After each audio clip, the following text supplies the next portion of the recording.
real. I know that there's an afterlife. I know that there are ancestors and so many other things that I have, seen and witnessed, like with my own two eyes. So for me personally, I cannot deny these things. Everything you said is what I'm hearing and seeing. Right. So it's like, and even for people who are non-believers, for them to truly believe, it's like people who for non-believers, these things would have to happen to them, and they'd be like, oh, that was weird, and then they'll wake up, and they'll be like, oh man, that was a weird dream, and then they'll go to the kitchen and see like the kitchen was destroyed, just like what happened in the dream. And maybe they're like, oh, maybe I just was asleep, but they'll come up with excuse and excuse and excuse and excuse, but it's just, yeah, it's just, and everything is important, not to like I'll never go online and argue and be like, well, this point in history was greater and we need to focus on that. No, all of it was important. When Jesus was here, when our ancestors were in Egypt, all of those, hundreds and thousands and thousands of years, what happened in Africa, what happened here, what happened with, our native ancestors, all of that stuff is important, all of it, so it's an amalgamation of all of all of that stuff, serious, yeah, like very true, so all of that stuff is very much so I'm trying to think of the word, vehemently important.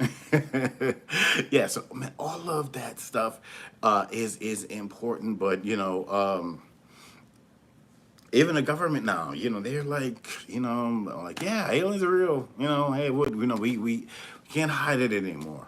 We can't really hide it anymore. And this stuff has been happening behind the scene for decades. Not probably hundred. All of these old civilizations, with their carvings and the stones and all of that stuff, they leave that here so their ancestors would know. They leave that here. The stories of not Stonehenge, but that I can't Atlantis.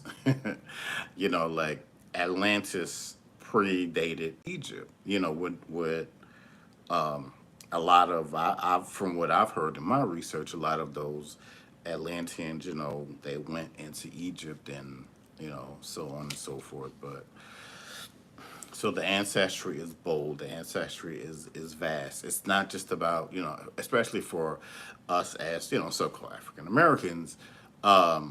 It's not just that our ancestors were bondage and chained and all of that good stuff. If you follow the Hebrews of the truth of the Bible, we are always in some kind of discourse. We're always some kind of war. When we disobeyed, God punished us. He accepts us back. We punish us. He accepts us back.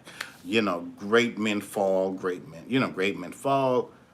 Great. Fall. The rise and the fall, just like the sun and the moon. It's just, it's the tale older than time.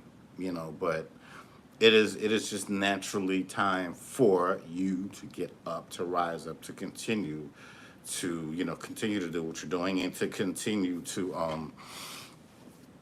do it boldly. And that's just that's just where we are. We move quietly. We move like what's her name? I don't know. They call her Black Moses. Through the Underground Railroad. We move like that. We move quietly, but we move quickly. We have to understand who your enemies are. Sometimes we can be our worst enemy by letting the cat out the bag a little too early. Because like you you and your friend, y'all have been unemployed for so long. You get a big, you get a big email. They want to fly you out. All these great things are happening for you. Um, all of these great things are happening for you, and then they